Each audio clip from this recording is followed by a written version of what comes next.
yan.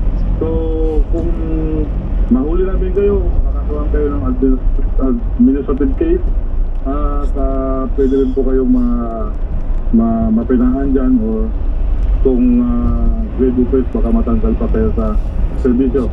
At para naman po sa mga kababayan natin ka rin, nananawagan po ako. I-report po nila kung kayo po silang makita na mga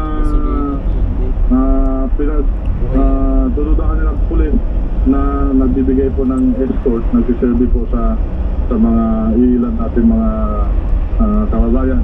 At sana po basta yung tagline po namin sa IMEG, basta pulis na hindi kayo big-ibig, isumbong mo sa IMEG. Alright. Okay, with that, General, sir. Thank you very much po, mga kapuso. Okay. Thank you rin po, mabuhay po kayo. Mabuhay ka rin. PNP IMEG Director, Police Brigadier General Warren De Leon, ang inyo pong napakinggan. Ang balitang ito ay hatid sa inyo ng Sheriff Tangkad sa